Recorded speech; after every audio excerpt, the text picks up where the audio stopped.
الحمدللہ رب العالمین والصلاة والسلام علی محمد الامین فاعوذ باللہ من الشیطان الرجیم بسم اللہ الرحمن الرحیم۔ خواتین و حضرات، ہم سورہ آل عمران کی 45 آیت سے مطالعہ قرآن کی ابتدا کر رہے ہیں۔ ارشاد فرمایا اذ قالت الملائکۃ یا مریم، انہیں یاد دلاؤ جب فرشتوں نے کہا، یعنی واقعہ آگے بڑھ گیا، درمیان میں کچھ بات روکی تھی اور یہ متنبع کیا تھا کہ اے پیغمبر ان کو واضح طور پر بتا دیجئے کہ یہ واقعات غیب کی خبریں ہیں، یہ آپ کے لیے کوئی پہلے سے موجود علم نہیں تھا، آپ اس کو نہیں جانتے تھے۔ اور جو اہل کتاب ہیں، اہل کتاب کے ہاں بھی یہ روایت اس طریقے سے بیان نہیں ہوئی۔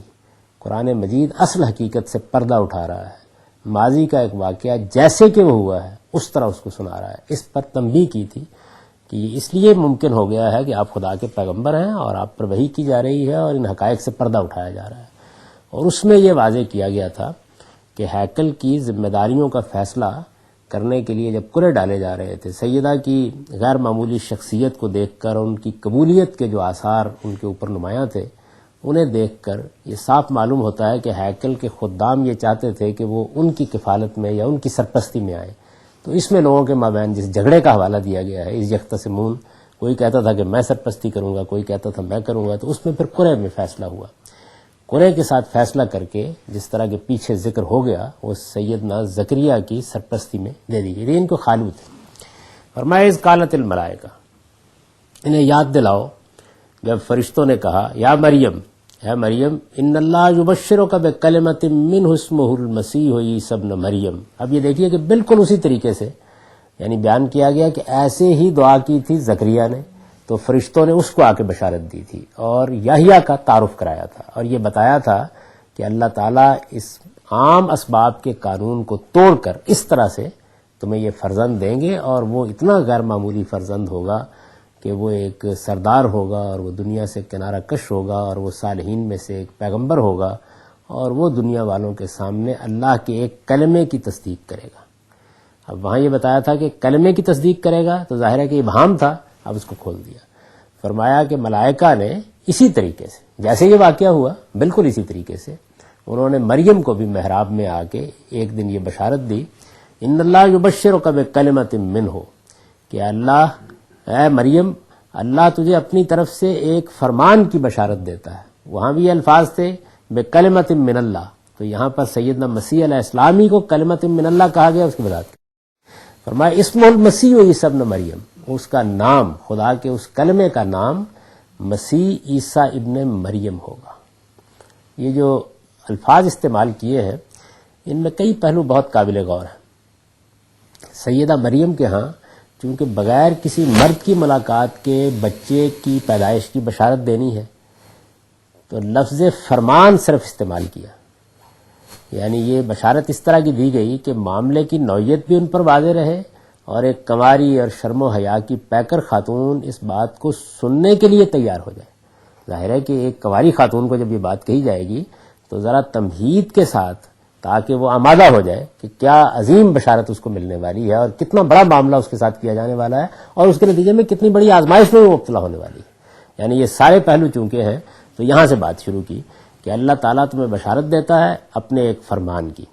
اس کے بعد یہ بتایا کہ یہ فرمان کیا ہے، اس کا نام کیا ہے، اس کا نام ہے مسیح عیسیٰ ابن مریم۔ تو یہ جو الفاظ استعمال کیے گئے ان کو بھی سمجھ لینا چاہیے۔ یہ مسیح سیدنا عیسیٰ علیہ السلام کا لقب ہے۔ بنی اسرائیل کے ہاں، جن کے ہاں ان کی بعثت ہوئی ہے، ان کے ہاں یہ روایت تھی کہ نبیوں کو بھی اور بادشاہوں کو بھی، اور بادشاہ بھی زیادہ تر اللہ تعالیٰ کی طرف سے مامور ہوتے تھے، یعنی یا تو یہ صورت ہوتی تھی کہ پیغمبر ہی کو بادشاہی عطا ہو گئی یا بادشاہی کو پیغمبری عطا ہو گئی، اور یا یہ صورت ہوتی تھی کہ پیغمبر کے ذریعے سے بادشاہ کا باقاعدہ انتخاب کر لیا گیا۔ تو ایک لحاظ سے دونوں ہی اللہ تعالیٰ کی طرف سے منتخب کردہ منصب بن جاتے تھے۔ بادشاہ کا انتخاب کر لیا گیا، ان الفاظ سے کوئی غلط فہمی نہ ہو، اس کو پوری طرح قرآن نے بھی بیان کر دیا ہے اور بائبل نے تو اس کی تفصیل کر دی ہے کہ یہ بادشاہت ان کے ہاں ان کے اصرار پر آئی تھی، یعنی اس کا پورا واقعہ بیان کیا ہے کہ ان کے ہاں اللہ کے پیغمبر نظم و نسق چلاتے تھے، اللہ تعالیٰ کے پیغمبروں کی طرف سے قضات مقرر کر دیے جاتے تھے۔ آپ اگر بائبل کو پڑھیں اس میں ایک کتاب قضات آتی ہے، یعنی ان کے جو عام طور پہ حکمران تھے، فیصلے کرتے تھے، وہ جس طرح کے خلفائے راشدین تھے عام لوگوں کے اندر سے، یعنی مسجد میں بیٹھے ہیں، نظم و نسق چلا رہے ہیں، اور ایک جمہوری سا نظام تھا جو ان کے ہاں قائم تھا، جس طرح کے ایک قبیلے کے اندر ہوا کرتا ہے، اور اس میں کوئی تم تراک نہیں تھا، کوئی بادشاہوں کے خدام اور خدم حشم نہیں تھے، کوئی اس طرح کی چیز نہیں تھی۔ یہ صورتحال تھی جس میں انہوں نے یہ چاہا کہ ان کے لیے ایک بادشاہ مقرر کیا جائے۔ اللہ تعالیٰ نے اس پہ تبصرہ کیا کہ تم نے بادشاہت کو دیکھا نہیں، بادشاہ تو لوگوں کو غلام بناتے ہیں، لوگ ان کے سامنے خدام کی طرح کھڑے ہوتے ہیں، ان کی عزت نفس مجروح ہوتی ہے، وہ ان کی گردنوں پر اپنی اطاعت کا جوا رکھتے ہیں، وہ ان کی عورتوں سے حرم بساتے ہیں۔ ایک پوری تصویر ہے جو بائبل میں بیان کی گئی ہے۔ تو یہ میں تمہارا بادشاہ تھا، اللہ تعالیٰ کہتے ہیں میری بادشاہی کافی نہیں ہے، تمہارے اندر ایک جمہوری نظام قائم ہے، اس کی بنیاد پر مشورے سے اپنا نظم و نسق چلاؤ، نیک اور صالحین لوگ تمہارے اندر یہ کام کر رہے ہیں، بادشاہ کیوں چاہتے ہو؟ یعنی یہ کیا چیز ہے؟ انہوں نے کہا نہیں، ہمیں بادشاہ چاہیے۔ تو پھر اللہ تعالیٰ نے یہ فیصلہ کیا کہ اس میں الفاظ یہ کہ اس گردن کش قوم نے جب یہ مطالبہ کیا تو ہم نے کہا کہ ٹھیک ہے۔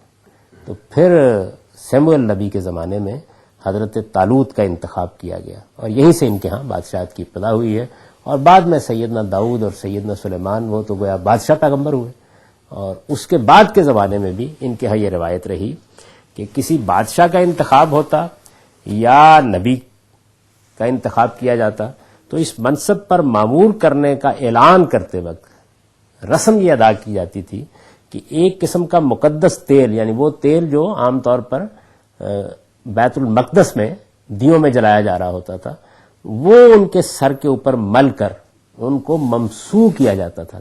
اس کو عربی زبان میں کہتے ہیں مسح کرنا۔ یہ مسح کا لفظ بھی ہم بولتے ہیں نا، جیسے پاؤں پہ مسح کرنا، تو وہی لفظ ہے، یہ ان کی روایت تھی۔ تو جس کو اس طرح مسح کر کے منتخب کیا جائے گا اس کو مسیح کہتے تھے۔ یعنی گویا یوں سمجھ لیجئے کہ مسیح کا مطلب کیا تھا؟ اللہ کی طرف سے منتخب کردہ، فلاں منصب کے اوپر جس کا انتخاب کر لیا گیا ہے، تو اس کی علامت تھی۔ ابھی بھی آپ نے دیکھا ہو جب پوپ جان پال رخصت ہوئے ہیں دنیا سے، تو اس موقع کے اوپر کچھ مسیحی رسوم تھیں جو ادا کی گئی تھیں، بڑی غیر معمولی رسوم ہوتی ہیں، اور وہ کلیسا میں صدیوں سے چلی آ رہی ہیں۔ اگر کسی نے بھی ان کی تدفین کے مناظر دیکھے ہوں BBC پر، تو اس وقت دکھایا جا رہا تھا کہ وہ کیا رسوم ہیں جو ادا کی جاتی ہیں۔ تو اسی طرح کی ایک رسم ان کے ہاں بنی اسرائیل کے ہاں یہ تھی کہ یہ جب نبی کا انتخاب کرتے یا بادشاہ کا انتخاب کرتے، یعنی نبی تو ظاہر ہے کہ اللہ تعالیٰ کی طرف سے مامور ہوتا، بادشاہ بھی اللہ تعالیٰ کی طرف سے مامور ہوتا، اور اس کے انتخاب کا اعلان کیا جاتا تو اس پر ایک مقدس تیل مل کے اس کو ممسوح یا مسیح، ایک ہی معنی ہوں گے دونوں کے، اس کو قرار دیا جاتا تھا۔ سیدنا مسیح علیہ السلام کے لیے یہ اعلان ان کی پیدائش کے فوراً بعد گہوارے میں براہ راست اللہ تعالیٰ کی طرف سے ہوا۔ یعنی ویسے تو ہر بادشاہ اور ہر پیغمبر ہی مسیح ہوتا تھا لفظ کے عام استعمال میں، تو اب جب ان کے لیے یہ اعلان اس شان کے ساتھ خود خدا کی طرف سے ہوا تو اس وجہ سے وہ کیا ہو گئے؟ دی مسیحا۔ اس کو المسیح کہا ہے یہاں پہ، یعنی سیدنا عیسیٰ علیہ السلام ہی صرف مسیح نہیں ہے، مسیح تو سارے ہی پیغمبر تھے اور سارے ہی بادشاہ تھے، وہ المسیح قرار پا گئے، یعنی جن کے لیے یہ اعلان اس اہتمام کے ساتھ، اس خصوصیت کے ساتھ اللہ تعالیٰ کی طرف سے ہوا۔ یہ جو پیشین گوئی تھی ان کے ہاں کہ مسیح آئے گا، تو اس کا مطلب یہ تھا کہ ہم اس رسم کو ادا کر کے پیغمبر تو مقرر کرتے ہی رہے ہیں، یعنی ہمارے ہاں تو یہ اعلان ہوتا ہی رہا ہے، لیکن ان کے معاملے میں یہ اعلان براہ راست اللہ تعالیٰ کی طرف سے ہوگا۔ تو یہ چیز تھی کہ جس چیز کو لفظ مسیح سے ادا کیا ہے۔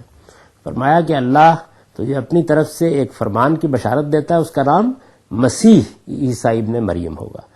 دوسرے یہ کہ عیسیٰ ابن مریم کے الفاظ استعمال کر کے ہی یہ بتا دیا کہ وہ کسی باپ کا بیٹا نہیں ہوگا، یعنی نام کو بیان ہی اس طریقے سے کیا کہ یہ بات ابتدا ہی سے واضح ہو گئی، آگے اس کی تفصیل کرنی ہے تو یہیں یہ بتا دیا کہ وہ تمہارا ہی بیٹا ہوگا، یعنی اس کا کوئی باپ نہیں ہوگا۔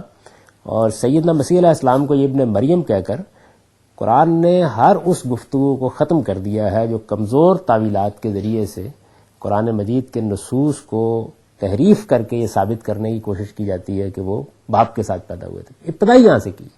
اور میں نے عرض کیا کہ قرآن کا انداز وہ نہیں ہوتا جو ہمارا طریقہ ہوتا ہے کہ ہم ایک صغرا کبرا قائم کرتے ہیں، بحث و جدال کے اصول مقرر کرتے ہیں، چونکہ اور چنانچہ کے ساتھ گفتگو کرتے ہیں، وہ تو بادشاہوں کے طریقے پر کلام کرے گا، بات بیان کرتا چلا جائے گا۔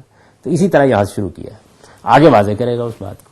تو فرمایا کہ اللہ تمہیں بشارت دیتا ہے اپنی طرف سے ایک فرمان کی، اس کا نام مسیح عیسیٰ ابن مریم ہوگا، وجیہم فی الدنیا والآخرہ، دنیا اور آخرت دونوں میں صاحب وجاہت و من المقربین اور مقربین میں سے ہوگا. یعنی اب جس طریقے سے سیدنا عیسیٰ علیہ السلام کا یہاں تعارف کرایا جا رہا ہے، بالکل اسی طریقے سے اس سے پہلے یحییٰ علیہ السلام کا تعارف ہو چکا. یعنی جب بشارت دی گئی تو ان کی شخصیت کے غیر معمولی پہلوؤں کو نمایاں کیا تھا، یہاں ان کے اس پہلو کو نمایاں کیا. یہ وہی وجاہت ہے، یعنی قرآن نے لفظ تبدیل کر دیا ہے جو وہاں سید کے لفظ سے بیان ہوئی تھی. وہاں سید کا لفظ استعمال کیا گیا تھا اور یہاں فرمایا وجیہم فی الدنیا والآخرہ، اور مقربین میں سے ہوگا. یعنی یہ وہاں بیان کیا گیا تھا کہ وہ دنیا کی ہر چیز سے کنارہ کش ہو کر صرف خدا کے لیے خاص ہوگا، یہاں اسی بات کو من المقربین کے الفاظ سے ادا کر دیا گیا. لوکا کی روایت سے معلوم ہوتا ہے کہ 12 سال کی عمر میں حضرت مسیح نے پہلی بار ہیکل میں آ کر تعلیم دی ہے. یعنی لوکا کی جو روایت ہے اس وقت ہمارے پاس انجیل کے بارے میں یہ معلوم ہے کہ اس میں 4 روایتیں اس وقت مسترد مانی جاتی ہیں. ویسے تو کافی سے زیادہ روایتیں تھیں، یعنی 30-35 کے قریب روایات تھیں. آپ یوں کہہ سکتے ہیں کہ 30-35 قریب ورژن تھے یا مختلف لوگوں نے روایت کیا. یہ ایسا کیوں ہوا اس کی وجہ بھی میں آپ سے عرض کر دیتا ہوں. اس کی وجہ یہ ہوئی کہ تورات جب نازل ہوئی تو بالکل اسی طریقے سے نازل ہوئی جیسے قرآن نازل ہوا ہے. یعنی اگر آپ اب بھی دیکھیں تو تورات چونکہ دونوں طریقوں سے محفوظ ہے، یعنی اپنی ترتیب نزولی کے لحاظ سے بھی اور جب بعد میں اس کو مرتب کیا گیا، دونوں اعتبارات سے بائبل میں موجود ہے. تو اس وجہ سے بڑی آسانی سے جانا جا سکتا ہے کہ اللہ تعالیٰ نے کیا طریقہ اختیار کیا. یعنی پہلے تو یہ ہوا ہے کہ مثال کے طور پر ابتدا یہاں سے ہوئی کہ 10 احکام جن کو آپ 10 کمانڈمنٹس کہتے ہیں نازل کر دیے گئے، الواح پر لکھ کر دے دیے گئے. اس کے بعد وقتاً فوقتاً بعض چیزیں نازل ہوتی رہیں. بنی اسرائیل کی تربیت کے لحاظ سے، ان کے حالات کے لحاظ سے اب کیا ہدایت دینی ہے، اب کیا ہدایت دینی ہے، یہ معاملات ہوتے رہے. وہ تمام تر بائبل میں جو اس وقت مجموعہ ہمارے پاس ہے پہلی 4 کتابوں میں بیان ہو گئے ہیں، اور وہاں تاریخی ترتیبی سے بیان ہوئے ہیں. یعنی یہ باہر نکلے ہیں، یہ اس جگہ آئے ہیں، انہوں نے آ کے سینا کے دامن میں پناہ لی ہے، وہاں یہ بیٹھے، وہاں یہ ہوا، وہاں یہ ہوا، وہاں اللہ تعالیٰ نے یہ کلام فرمایا. ایسے تو جو نزولی روایت ہے اس کے لحاظ سے وہ بیان ہو گئی ہے ساری کی ساری. جیسے مثال کے طور پر قرآن مجید کی کوئی اس طرح کی روایت ہمارے پاس موجود ہوتی کہ جس میں اس ترتیب سے بتایا جاتا کہ نبی صلی اللہ علیہ وسلم پر پہلے دن وہی نازل ہوئی، یہ آیتیں سنائیں، پھر اس کے بعد اگلے دن یہ معاملہ ہوا، پھر کوئی 10 دن کے بعد آپ نے ایک تقریب منعقد کی، اس موقع کے اوپر یہ سورہ پڑھی ہے. اس طرح کی روایتیں ہمارے ہاں بھی، لیکن اس طرح ترتیب سے ان کو نقل نہیں کیا گیا. وہاں یہ اسی ترتیب سے نقل ہوئی ہے ساری کی ساری. پھر اللہ تعالیٰ نے اس کی تکمیل کے بعد اس کو اسی طرح ترتیب دیا جیسے قرآن کو ترتیب دیا ہے. اور ترتیب دینے کے بعد پھر سیدنا موسیٰ علیہ السلام نے ہورے پہاڑ کے دامن میں کھڑے ہو کر پھر وہ پوری کی پوری پڑھی ہے. قرآن مجید میں جس کو ہمارے ہاں اصطلاح میں کہا جاتا ہے ارض اخیرہ کی روایت، جس میں جبریل امین نے رسول اللہ صلی اللہ علیہ وسلم کے سامنے پورا پڑھا ہے. صحابہ کرام میں سے بھی کچھ لوگ اس مجلس میں شریک ہوئے ہیں، پھر حضور نے پورا کا پورا پڑھ کے ان کو سنایا ہے. تو آخر میں ترتیب دینے کے بعد قرآن جس طرح پڑھا گیا ایسے ہی وہ پڑھی گئی. اور وہ اب کتاب استثناء ہے، ڈیٹرونومی ہے، یعنی اصل تورات اب وہی ہے، اللہ تعالیٰ نے جس کو ترتیب دے دیا تو وہ ترتیب پا گئی. اس لیے کہ سیدنا مسیح علیہ السلام کا معاملہ تو بالکل دوسرا ہوا، لیکن سیدنا موسیٰ علیہ السلام کو تو ایک اقتدار حاصل تھا اور پائے تکمیل کو پہنچا سارا معاملہ. ان کے معاملے میں یہ ہوا، یعنی قرآن میں بھی یہی ہوا کہ وہ پہلے نزول کی ترتیب سے آتا چلا گیا، اس کے بعد اللہ تعالیٰ نے اس کو ترتیب دیا، اور ترتیب دینے کے بعد پھر رسالت میں آپ صلی اللہ علیہ وسلم اس کو اپنی امت کو دے کے دنیا سے رخصت ہوئے. تو تورات اور قرآن کا معاملہ یکساں ہو گیا. انجیل کے معاملے میں یہ چیز نہیں ہوئی. انجیل میں یہ ہوا ہے کہ یک بیک فیصلہ ہو گیا کہ اب سیدنا مسیح علیہ السلام اٹھا لیا جائے. یعنی قوم سرکشی پر آمادہ ہو گئی. ایسا نہیں ہوا کہ ان کو اقتدار حاصل ہو گیا اور قوم ان پر ایمان لے آئی اور اس کے بعد ایک نظم نسق کے ساتھ انہوں نے ساری کتاب کو ترتیب دیا، وہ رخصت ہو گئے. اب وہ ترتیب نزولی میں موجود ہے، یعنی وہ اس طرح ترتیب دی ہی نہیں جا سکی. تو ترتیب نزولی میں جب وہ موجود ہے تو جس طرح ہمارے یہاں حدیث کی روایتیں ہیں بالکل اسی طرح روایت ہوتی ہے. یعنی سیرت کو بیان کر رہے ہیں لوگ، روایت کرتے ہیں، اس وجہ سے اس کے ورژن یا اس کی مختلف ہمارے پاس روایتیں موجود ہیں. ان روایات میں جو 4 روایتیں مسیحیوں نے خود منتخب کر کے ان کو مستند قرار دیا ہے، وہ اس وقت بائبل کے مجموعے میں ہوتی ہیں. یعنی متی کی انجیل ہے، اور لوکا کی انجیل ہے، مرکز کی انجیل ہے، اور یوحنا کی انجیل ہے. تو اس میں جو لوکا کی انجیل ہے اس کی روایت سے یہ معلوم ہوتا ہے، یعنی یہ کتابیں جو ہیں یہ بالکل سیرت کے طریقے پر ترتیب دی گئی. یعنی سیدنا مسیح علیہ السلام کی سیرت بیان کرنے والا بیان کر رہا ہے، اور جس طریقے سے آپ کو تورات کی روایت ابتدا میں ملتی ہے بالکل اسی طریقے سے وہ یہ بیان کرتا ہے کہ آج یہ بات کہی اور آج یہ حصہ سنایا انہوں نے اور آج یہ کلام فرمایا اور آج یہ معاملہ ہوا. تو وہ نزولی ترتیبی سے ہے ہمارے پاس اس وقت. اس فرق کو نہ سمجھنے کی وجہ سے لوگوں کو بعض اوقات بہت وحشت ہوتی ہے بعض چیزوں سے. تو یہ سمجھ لینا چاہیے کہ تورات، زبور اور قرآن ان کی ترتیب دینے کا موقع ملا ہے اور یہ ترتیب پا کر پیغمبروں نے اپنی امتوں کو دی ہے. اس کا موقع نہیں ملا ترتیب پانے کا. تو یہ سیرت کی کتابوں میں جس طرح نقل کیا جاتا ہے کسی الہامی کتاب کو، اس طریقے سے نقل ہوئی آپ کے پاس موجود ہے. اس میں سے جو لوکا کی روایت ہے اس میں یہ تاریخ بیان ہوئی ہے کہ 12 سال کی عمر میں پہلی بار سیدنا مسیح نے ہیکل میں آ کر تعلیم دی. اس تعلیم کو آپ پڑھیے، کم سنی ہے، یعنی 12 سال تو کوئی عمر نہیں ہوتی، لیکن اس تعلیم کی حکمت، معرفت، کلام کی بلاغت، جزالت، لب و لہجے کی عظمت حیرت انگیز ہے. یعنی اس کو آپ پڑھیں لوکا میں تو یہ معلوم ہوتا ہے کہ فقیہ، فریسی، سردار، کاہن، ہیکل کا سب عملہ بالکل دم بخود کھڑا رہ گیا جس طرح انہوں نے کلام کیا. ابھی بھی کبھی پہاڑی کی آواز پڑی ہے تو معلوم ہوتا ہے کہ کیا چیز ہے، ایسے لگتا ہے کہ آسمان بول رہا ہے. بڑے غیر معمولی اذان سے وہ گفتگو کرتے ہیں. وہ لوکا کی انجیل ہمیں بتاتی ہے، باقی انجیلوں سے بھی معلوم ہوتا ہے کہ حیرانی کے عالم میں ایک دوسرے سے پوچھتے تھے کہ یہ کون ہے جو اس شکوہ اور شان سے بات کرتا ہے. معلوم ہوتا ہے اس کو آسمان سے اختیار ملا ہوا ہے. یہ تعبیر جگہ جگہ اس میں آئی ہے. یہ تو ایسے بات کرتا ہے کہ جس طرح سے کسی کو آسمان سے اختیار ملا ہوتا ہے. یہودیہ کی بستیوں میں، یہ اس زمانے میں 2 سلطنتوں میں بٹ چکے تھے، تو جو یہودیہ کا علاقہ تھا اس کی بستیوں میں بھی انہوں نے تبلیغ کی ہے. اس میں بھی معلوم ہوتا تھا کہ ایک سرے سے دوسرے سرے تک ایک ہلچل مچ گئی ہے. ان کی خلقت بھی ٹوٹی پڑتی تھی. یعنی یہ جو عام طور پر لوگوں کا تاثر ہے کہ 10-12 لوگ ہی تھے، ایسا نہیں ہے. آپ انجیل کو پڑھیں تو معلوم ہوتا ہے کہ ایک خلقت ہے اور فقیہوں پر، فریسیوں پر ایک سراسیمگی کا عالم ہے. ان کو زج کرنے کے لیے، عوام میں ان کی مقبولیت کم کرنے کے لیے لوگ بھیجے جاتے ہیں، طرح طرح کے سوالات کرتے ہیں. اور جب سوالات کرتے ہیں تو وہ 2 جملوں کے اندر ایسا دندان شکن جواب دیتے ہیں کہ پھر زبان کھولنے کی ضرورت نہیں ہوتی. یعنی اس جواب میں نہ کوئی شدت ہوتی ہے، نہ کوئی غصہ ہوتا ہے، کچھ بھی نہیں ہوتا. ایک خاص جلال ہے اور 2 لفظوں میں وہ بات بیان کر کے آگے بڑھ جاتے ہیں. ان کا معاملہ یہ ہے. یہ جو وجاہت ہے ان کی، یعنی جس کو قرآن نے یہاں ایک لفظ سے تعبیر کیا ہے کہ دنیا اور آخرت دونوں میں وہ صاحب وجاہت ہوگا. اس وجاہت کو اگر دیکھنا ہو تو یہ اس انجیلوں کے بیان میں دیکھنی چاہیے. یعنی یہ واقعہ ہے کہ اس میں بالکل جو تصویر سامنے آتی ہے وہ ایسے لگتا ہے کہ کیا قوت اور کیا جبروت ہے اور کیا عظمت اور کیا صداقت ہے جو بول رہی ہے اس موقع پر. یہ ان کا معاملہ ہے. اچھا، پھر یہ ہے کہ اسی وجاہت کا ایک دوسرا پہلو ہے. سیدنا مسیح علیہ السلام بن باپ کے پیدا ہوئے. اب بن باپ کے پیدا ہونے والے کسی بچے کے لیے عام حالات میں تو کسی عزت وجاہت کا تصور نہیں کیا جا سکتا، لیکن سیدنا مسیح چونکہ اللہ کے کلبہ کن سے پیدا ہوئے تھے تو اس کا معجزانہ اثر یہ ظاہر ہوا کہ پہلے دن سے ان کو خلق کی نگاہوں میں وہ وجاہت حاصل ہو گئی جو یہ واقعہ ہے کہ اس عہد میں کسی کو بھی حاصل نہیں. یعنی اگر آپ اس عہد کی تاریخ میں رکھ کے ان کو دیکھیں، بعد میں جس نے بھی جو الزام لگانا تھا لگا لیا، لیکن ان کی موجودگی میں زندگی بھر وہ اپنے جانی دشمنوں میں گھرے رہے ہیں. لیکن اس پہلو سے آپ انجیل پوری پڑھ جائیے، کسی کو، کسی فقیہ کو، کسی فریسی کو بات کرنے کی ضرورت نہیں ہوئی. اور یہود کے جس گروہ نے یہ جسارت کی ہے تو بہت بات کے زمانوں میں کی. ان کے عہد مبارک میں کوئی یہ جرت نہیں کر سکا کہ ان کے بارے میں اس طرح کی کوئی بات کرے. تو اس وجاہت کی بشارت ان کی ولادت کے موقع پر سیدہ مریم کو دی ہے اللہ تعالیٰ نے. اس لفظ میں بڑی بلاغت ہے. قرآن لفظ ایک استعمال کرے گا. قرآن مجید کا معاملہ یہ ہے، قرآن مجید کیا بلکہ قرآن جس عربی میں نازل ہوا ہے اس کی ایک بڑی خصوصیت یہ ہے کہ اس میں ہمارے طریقے کے اوپر لمبے جملے نہیں ہوتے.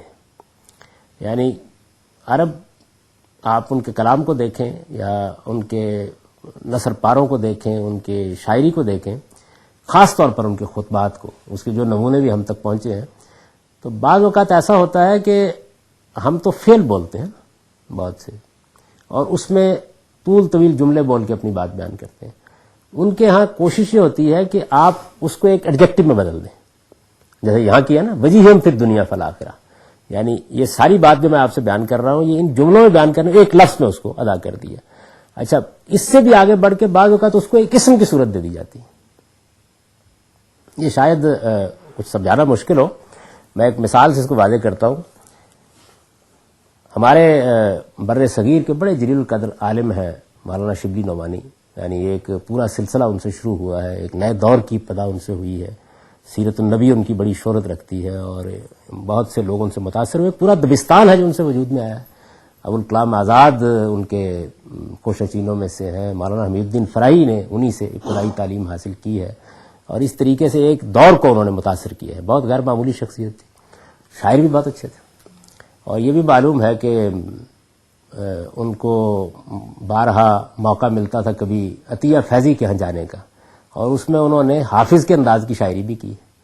اس معاملے میں بعض لوگوں نے تو خیر بہت سے افسانے تراشے لیکن وہ کچھ نہیں ہے سوائے اس کے کہ شوخی کلام ہے اور کوئی چیز نہیں ہے.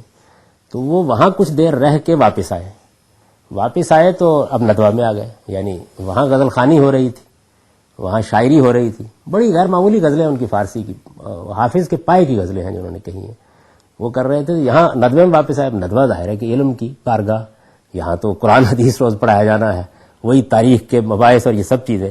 تو اس موقع پر انہوں نے غزل کہی ہے اور اس میں ایک مصرع ہے اور دیکھیے کہ اس میں کتنی بلاغت ہے. وہ یہ کہتے ہیں حالیہ شبلی شدم رندے غزل خان نیستم. یعنی میں اب شبلی ہو گیا ہوں, رندے غزل خان نہیں رہا, شبلی ہو گیا ہوں. یعنی ایک لفظ کے اندر گویا وہ ساری بات ادا ہو گئی ہے. یہ ہے کسی چیز کو اسم کی شکل دے دینا, یعنی ایک پوری بات کو ایک لفظ کے اندر سمیٹ لینا. تو قرآن میں یہ چیز بہت ہوتی ہے, اس لیے اس کے پرت کھولنے کی ضرورت پڑتی ہے. حالیہ شبلی شدم رندے غزل خانی استم. یعنی اگر ہم آپ کہتے تو یہ کہتے ہیں کہ بھئی اب میں اس طرح کی غزل خانی نہیں کر رہا, واپس آ گیا ہوں, یہ ندوہ ہے, یہاں قرآن پڑھانا ہے یا حدیث پڑھانی ہے یا تاریخ پر گفتگو کرنی ہے یا طالب علم ہوں گے, اب وہ توقع نہ کرو. یہ ساری باتیں کہنے کی بجائے انہوں نے ایک جملے میں ادا کر دیا کہ حالیہ شبلی شدم رندے غزل خانی استم. اب شبلی ہو گیا ہوں. یعنی شبلی کا جو تعارف ایک عالم کی حیثیت سے ہے وہ سارا آپ ذہن میں لائیے اور پھر دیکھیے کتنی خوبصورتی سے ایک لفظ میں انہوں نے وہ ساری بات ادا کر دی ہے. تو قرآن یہاں یہ لفظ جو استعمال کر رہا ہے اس کا دوسرا پہلو یہ تھا. یعنی اس میں سیدنا مسیح چونکہ بن باپ کے پیدا ہوئے ہیں تو پہلے ہی مرحلے میں یہ بتا دیا گیا کہ کوئی گھبرانے کی ضرورت نہیں ہے. یعنی تمہارے ہاں اگر یہ بشارت دی جا رہی ہے تو یہ وجیہن فی الدنیا والآخرہ ہوگا. اچھا, پھر اس کے ساتھ ہی ان تمام خرافات کی بھی ایک اس لفظ نے تردید کر دی جو انجیلوں میں مذکور ہے. آپ انجیلوں کو پڑھیں تو اس میں یہ معلوم ہوتا ہے کہ یہودیوں نے سیدنا مسیح کے چہرے پر معاذ اللہ تماچے لگائے یا ان کا مذاق اڑایا, ان کو گالیاں دیں, ان کے منہ پر تھوکا. تو ان خرافات کا اکثر حصہ آگے جا کے واضح ہو جائے گا کہ یہ بالکل غلط ہے. اللہ کے رسولوں کے دشمن ان کی توہین تحقیر کی جسارت تو کرتے ہیں لیکن ایک خاص حد سے آگے ان کو اس کی ڈیل نہیں دی جاتی. قرآن اس کی بھی تردید کرے گا.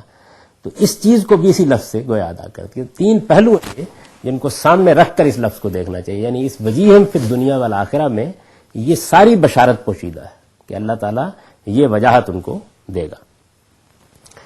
تو ارشاد فرمایا کہ وہ مقربین میں سے ہوگا, صالحین میں سے ایک پیغمبر کی حیثیت مقربین میں سے ہوگا, اور پھر اس کے بعد صاحب وجاہت ہوگا. وہ یکلم الناس فی المہد وکہلا, اور اپنی نبوت کا کلام لوگوں سے اپنی نبوت کا کلام وہ گہوارے میں بھی کرے گا اور بڑی عمر کو پہنچ کر بھی کرے گا. یعنی یہ بھی ایک خصوصی چیز ہے.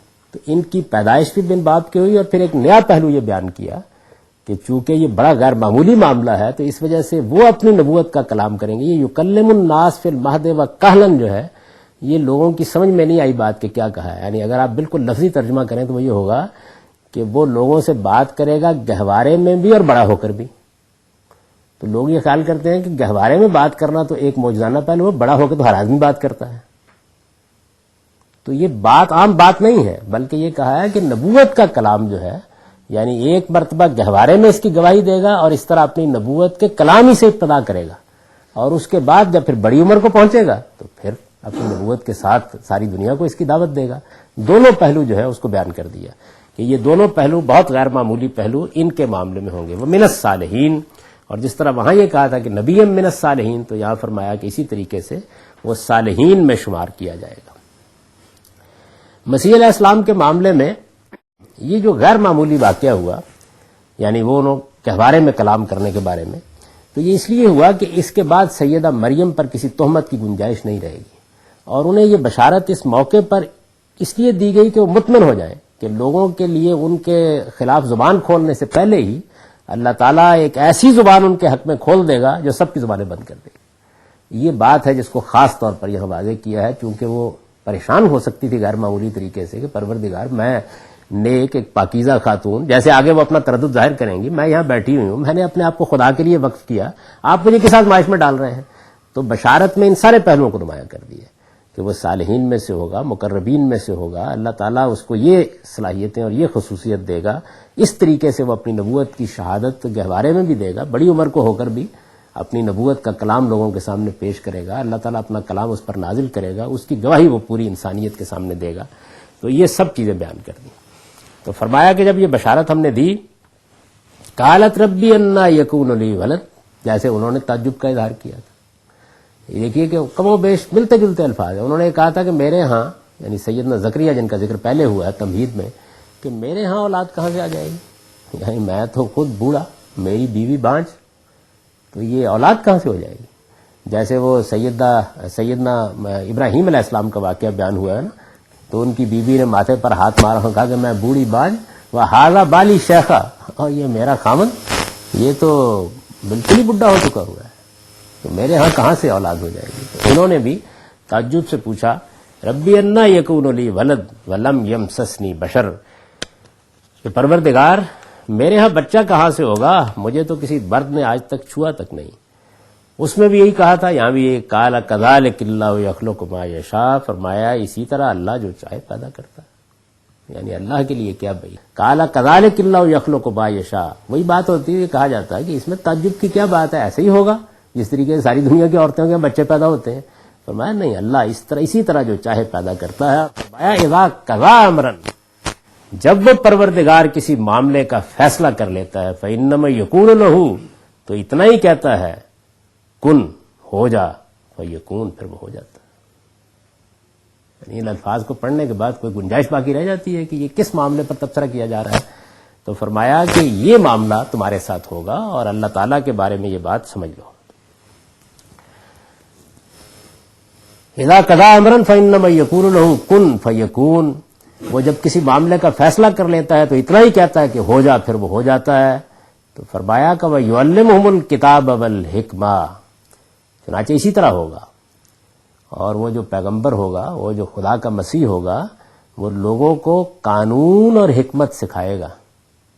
یعلمہ الکتاب والحکمہ، اللہ اس کو قانون اور حکمت سکھائے گا۔ جیسے رسالت میں آپ صلی اللہ علیہ وسلم کے بارے میں بیان کیا گیا ہے کہ اللہ تعالیٰ نے آپ کو دنیا کو کیا دینے کے لیے بھیجا، قانون اور حکمت۔ یہ جو کتاب اور حکمت کے الفاظ ہیں، یہ آیت بھی ان آیات میں سے جس میں قرآن نے اس کی وضاحت کی ہے کہ وہ کیا کہنا چاہتا ہے۔ عربی زبان میں جو لفظ کتاب ہے، یہ کئی معنوں میں استعمال ہوتا ہے۔ اب چونکہ ہمارے ہاں کتاب کا لفظ اردو زبان میں عام ہو گیا، کتاب کے معنی میں، یعنی جس کو ہم بک کہتے ہیں انگریزی زبان میں، اس معنی میں عام ہو گیا، تو جب ہم کتاب کا لفظ پڑھتے ہیں قرآن مجید میں تو اس کو ترجمہ کتاب کر دیتے ہیں، جبکہ ایسا نہیں ہے۔ قرآن مجید میں کتاب کا لفظ مثال کے طور پر سیدنا سلیمان علیہ السلام کے خط کے لیے استعمال ہوا ہے، یعنی عربی زبان میں کتاب کا لفظ مراسلے اور خط کے لیے استعمال ہوتا ہے، عربی زبان میں قانون کے لیے استعمال ہوتا ہے۔ جیسے مثال کے طور پر دیکھیے کہ حاملہ عورت کی اور اسی طرح سے مطلقہ عورت کی عدت کا بیان ہو رہا ہے، تو عدت بیان کرتے گئے حتیٰ یبلغ الکتاب اجلہ، یہاں تک کہ قانون اپنی مدت پوری کر لے۔ ظاہر ہے کہ وہاں تو کوئی کتاب ہاتھ میں نہیں لکھنی، تو یہ عام استعمال ہے اس کا۔ تو حکمت کے ساتھ جب یہ استعمال ہوتا ہے، قانون کے معنی میں استعمال ہوتا ہے، یعنی اللہ تعالیٰ کا جو دین ہمیں ملا ہے وہ دین ہے ہی دو چیزوں پر مشتمل۔ اس کا ایک حصہ حکمت ہے۔ حکمت کا مطلب کیا ہے؟ اس کو بھی قرآن نے واضح کیا آگے جا کے۔ حکمت کا مطلب یہ ہے کہ ایمان اور اخلاق کی بنیادیں واضح کی جائیں۔ اور آپ یہ دیکھیے کہ جس کو آپ فلسفہ کہتے ہیں، بعد کے زمانوں میں تو بے شمار چیزیں اس کا حصہ بن گئی، اور اب موجودہ زمانے میں آ کے ایک مرتبہ پھر وہ تقسیم ہو گئی ہے کہ اب آپ مثال کے طور پر نفسیات کو فلسفے سے الگ پڑھتے ہیں، معاشیات کو فلسفے سے الگ پڑھتے ہیں، سیاسیات کو فلسفے سے الگ پڑھتے ہیں، عمرانیات اور سماجیات کو فلسفے سے الگ ایک مضمون کی حیثیت دے دی گئی ہے۔ لیکن اگر شروع میں دیکھیں تو ساری چیزیں اس میں شامل تھیں۔ اب فلسفہ اصلاً ما بعد طبیعت اور اخلاقیات ہی کا نام ہے، یعنی میٹا فزکس اور ایتھکس، یہی فلسفے کے اصل موضوعات ہیں۔ انہی میں سارا مسئلہ بھی ہے، یعنی باتیں ہی اصل میں دو ہیں جن پر دنیا کے پورے نظم کے بارے میں ایک یا دوسرے نقطہ نظر کا انحصار ہے۔ یہ دنیا اپنے وجود میں جیسے نظر آتی ہے یہیں سے شروع ہوگی اور یہیں ختم ہو جائے گی، یا ایسے ہی باقی رہے گی، ایک نقطہ نظر یہ ہے۔ اور دوسرا نقطہ نظر یہ ہے کہ نہیں، اس کے ماورا کوئی ہستی ہے جو اس کی خالق ہے، اور اس کا نظم بھی وہی چلا رہی ہے. یعنی اس کو قرآن نے بیان کیا نا اللہ تعالیٰ کا تعارف کراتے ہوئے کہ الا لہ الخلق والامر، سنو خلق بھی اسی کی ہے اور امر بھی اسی کے ہاتھ میں ہے. یعنی پیدا بھی اسی نے کیا ہے، بنایا بھی اسی نے ہے، اور اس کا نظم بھی وہی چلا رہا ہے. یہ دونوں چیزیں بیان کر دی ہیں. ایک چیز یہ ہے کہ آپ اس بات کو مانیں. آپ جب اس بات کو مانتے ہیں تو یہی چیز ہے کہ جس سے ایمان کی، یا دوسرے لفظوں میں کہیے مذہب کی ابتدا ہو جاتی ہے. یعنی سب سے بڑا جو ما بعد طبیعت کا مسئلہ ہے وہ ذات خداوندی پر ایمان ہے. دیکھیے باقی چیزیں تو فروع ہے اس کی. آپ نے مان لیا اس کائنات کا خالق ہے. اب آگے یہ کہ خالق کائنات نے اپنے فرشتوں کے ذریعے سے انسانوں سے کلام کرنے کا فیصلہ کیا ہے، وہ بھی اس کی ایک مخلوق ہے، وہ ان میں سے پیغمبروں کا انتخاب کرتا ہے، پھر ان کے ذریعے سے ہدایت کا اہتمام کرتا ہے، ان کو کتابیں دیتا ہے، اور ایک دن اس کے سامنے پیش ہونا ہے. یہ تو پھر فروع ہے نا اس کی. جب آپ نے خدا کو مان لیا تو یہ فروع اس کے بعد پھر پیدا ہو جاتی ہیں. تو اللہ تعالیٰ کو ماننا یہی ایمان کی اصل اور ایمان کی بنیاد ہے. تو میٹا فزکس یا ما بعد طبیعت کا بنیادی مسئلہ خدائی پر ایمان. تو یہ چیز جو ہے اس کو بھی قرآن الحکمہ، فلسفے میں بھی حکمت کا یہی کم و بیش مفہوم ہوتا ہے. ایک تو حکمت کا لفظ ہم استعمال کرتے ہیں، ہم کہتے ہیں دانائی کی بات. قرآن اس معنی میں بھی استعمال کرتا ہے. ادعو الی ربک، جب کہا ہے نا کہ اللہ کے راستے کی طرف، اپنے پروردگار کے راستے کی طرف دعوت دو، ادعو الی ربک الی سبیل ربک بالحکمہ والموعظۃ الحسنہ وجادلہم باللتی ہی احسن. تو وہاں حکمت کا لفظ آیا ہے دانائی کے ساتھ، استدلال کے ساتھ، بات کو سمجھا کر، دل میں اتار کر، وہاں اس مفہوم میں جیسے ہم بھی بولتے ہیں اپنی اردو میں. لیکن بہت سی جگہوں کے اوپر حکمت کا لفظ استعمال ہوا.